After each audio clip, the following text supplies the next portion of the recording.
treasures and riches stored in secret places. Isaiah 45 verse 3. Magandang oras mga katiyats, mga kababayan. Meron tayong magandang mga markers na narito na atin i-try pag partial analysis. Okay, so tingnan muna natin lahat. Ito merong puso na may guhit. Sa gitna ito ang maganda oh. Merong rectangular block. Maganda to. Meron palang mga ano dito. Hindi lang na close up kung ano to. Maganda yan. Mukhang legit.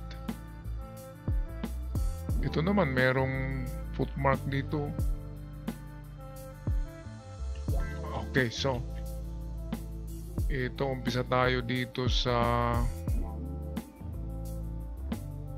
itong maganda. Dito tayo. Alright, so anong makikita nyo dito mga katiyats? Meron tayong bato na pinatong sa dalawang bato. So anong ibig sabihin yan? Bakit ang isang bato ay pinatong sa dalawang bato na nakaganyan? Ayan no? Ganyan ang itsura niya. So man-made siya kasi pinatong dalawang beses eh. Kung isa lang pwedeng hindi. Dalawang beses siya na pinatong. Hindi lang yan. Ang rectangular block ay merong mata. Ito. Ito ganyan. Maganda, maganda. At itong dito lang oh. Ito oh. Sayang. Hindi na picturean ng ano, yun ng malapitan. Litrang C pala to eh. Oh. So merong C dyan. Dito ay merong C rin. Nakaganyan. Naku. Patay na. Eto. Dito nakaharap ang dalawa oh.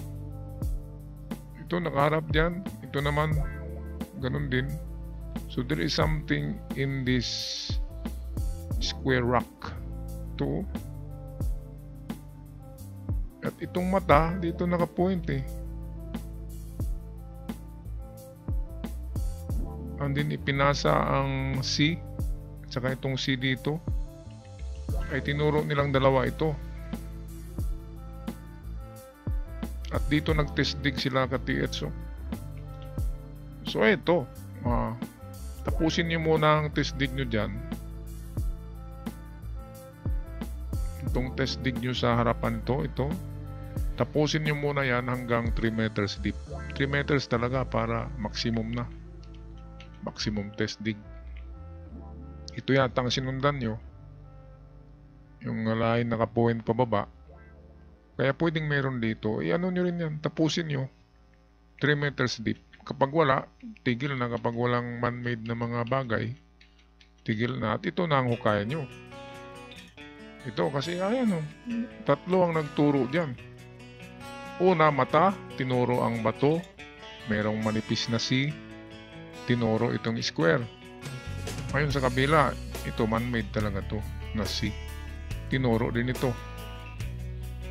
At ito yung square at naipit sa dalawang bato. At nasa harap siya nito, ito. Apat pa lang nagturo eh. Ito, ayan o. Ganda. Ito ang maganda kasi counter-counter ang ano, mga signs. So ito, tingnan natin to, matulis yan no. So kunin ang gitna, dito rin siya. Itong mata, dito rin. Pero magtaka tayo, bakit may square rock sa gitna ng dalawang bato na may litrang C.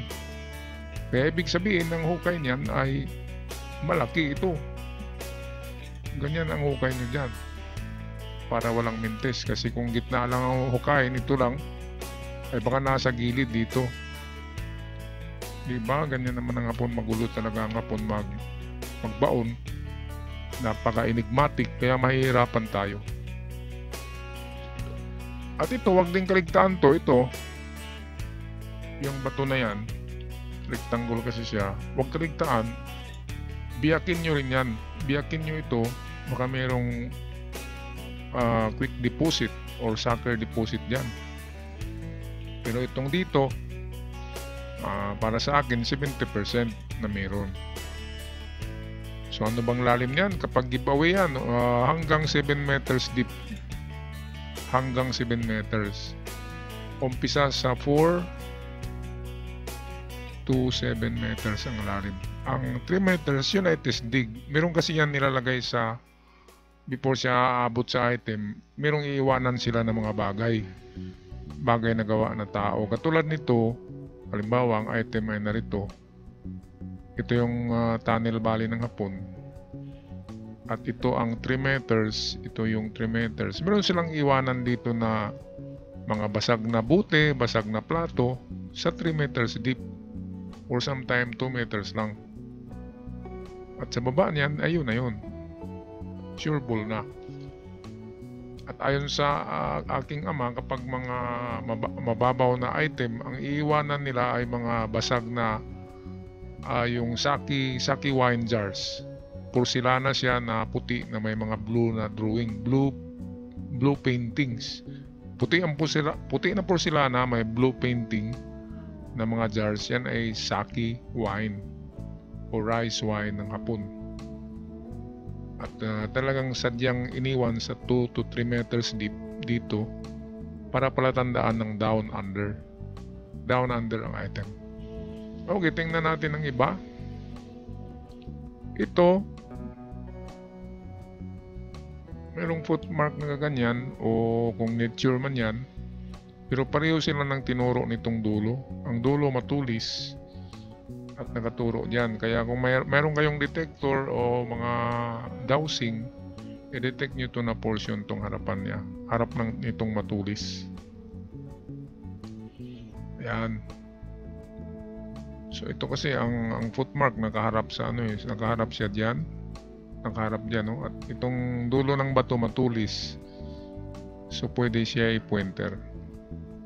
At sabi dito ay 2 meters lang, 2 dots na maliit 2 meters, 2 dots na malaki 10 meters. So 2 meters lang siya diyan, i-detect nyo. Merong nagsabi sa akin na itigil ko na daw ang analysis. Ang analysis ko ay hindi ito akin lahat. Ito yung mga recorded na mga nahukay na kuha sa mga ganitong mga signs. At halos isang libro na itong ko dito, reference. Galing ito sa mga treasure hunters noong 1970s and 80s.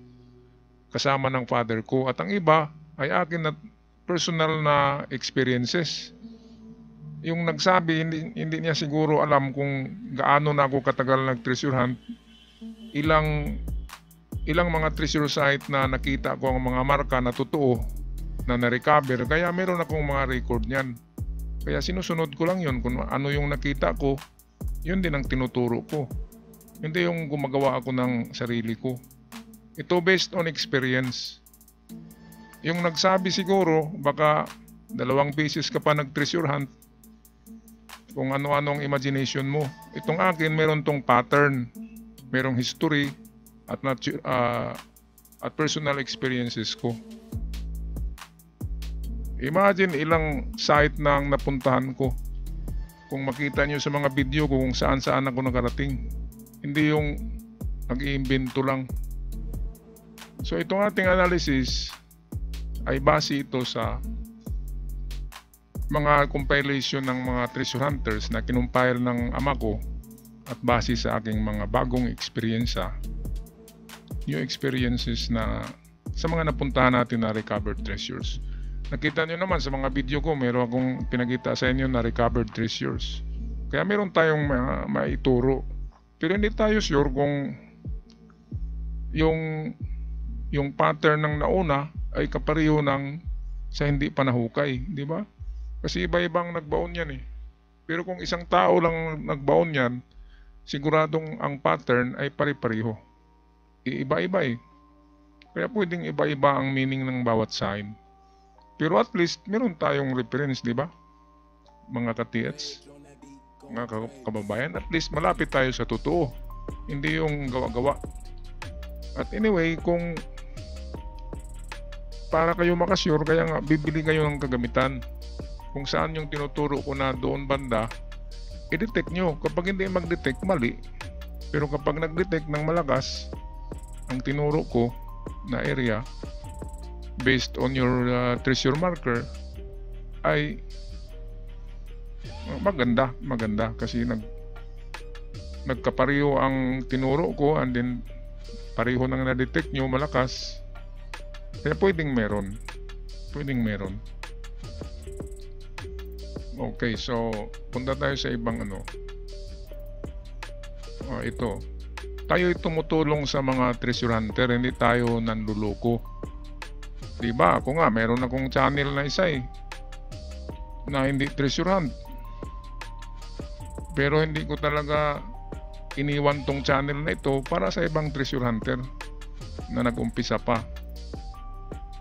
Mga kababayan, yan ang totoo.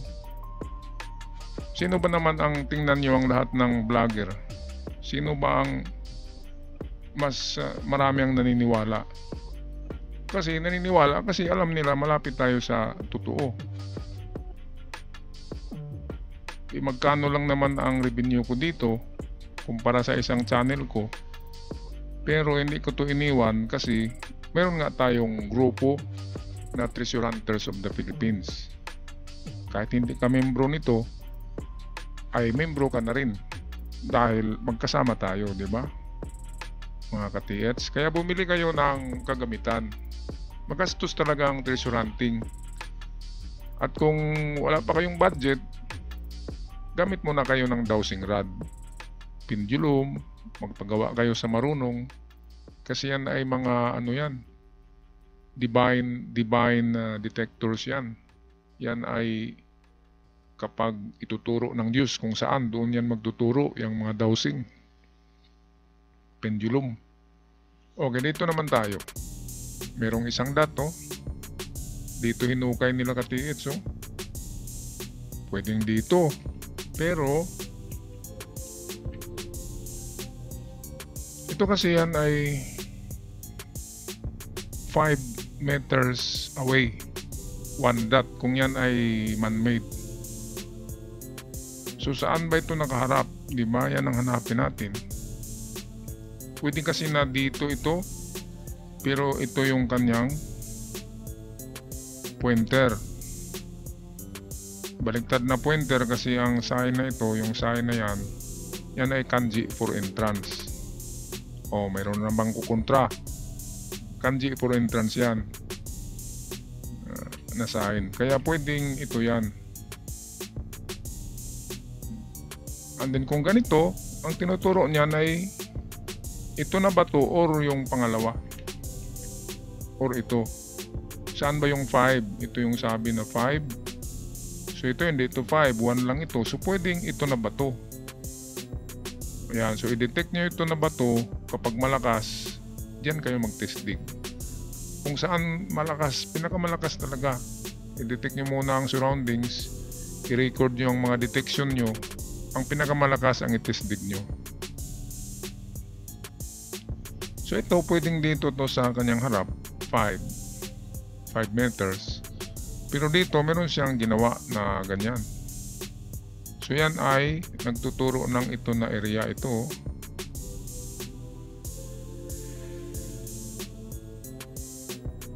Ito na area Ayan. So pasok itong dalawa. Ito, kasama siya sa ito. Peripheral yan ang tawag. Peripheral vision, peripheral angle, ito. So ito na mga area, nandyan lang yan ang item. So dyan i-detect nyo ito na area.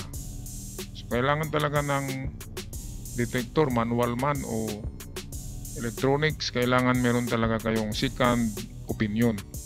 Kasi sa analysis, first opinion lang yan. Second opinion is to detect kung saan yung tinuro ng ating analysis, i-detect para masigurado. At kahit sigurado, kapag hinuka yan, ay hindi pa rin yan sure. Kasi mayroon ngang tinatawag na mga decoys for detector. Yun yung ma-detect natin na mga minerals rock, magnetic rocks. Maraming bato na metallic na dumitikit sa magnet. Ang iba dyan ay meteor. Kaya kung meteor ay pera na yan. Diba? Paano ba malaman nyo kung mature? Lagariin nyo ng lagari sa bakal, hatiin nyo. At gamitan nyo ng magnifying glass, makita nyo mayroong mga nickel. Mga maputi yan, maputi, makintab yung nickel sa gitna ng bato kapag biniyak nyo. Meron akong vlog na paano kilatisin ang meteor. Dito rin na channel sa ating Surigao Sun. Meron ako niyan. Kaya hanapin nyo yun kung meron kayong meteor na napulot. At meron din tayong buyer niyan. At kapag may nakuha kayo, contact nyo si Baron Ong. Baron Ong. Hanapin nyo lang sa Facebook to, Baron Ong. Ang kanyang profile ay meteor. Bato na Baron Ong.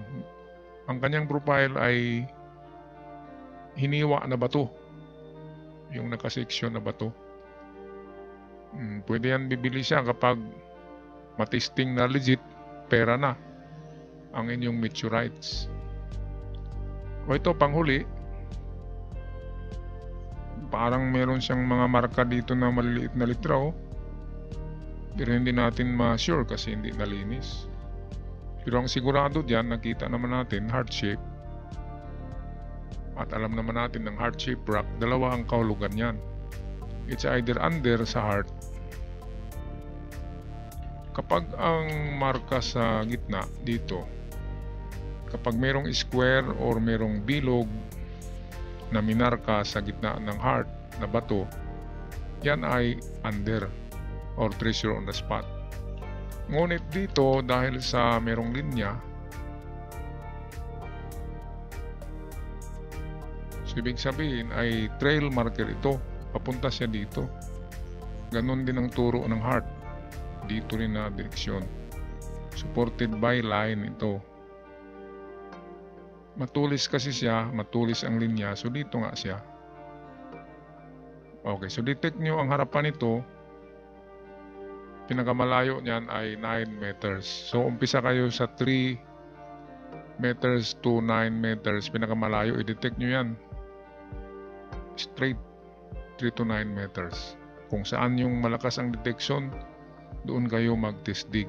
Ang test dig, pwedeng 2 to 3 meters kapag may makita kayong isa pang marker na man-made na bato, o may nakita kayong binasag na mga plato, buti, at jars sa ganyang lalim 2 to 3 meters, ibig sabihin natumbok nyo ang digging spot na eksakto.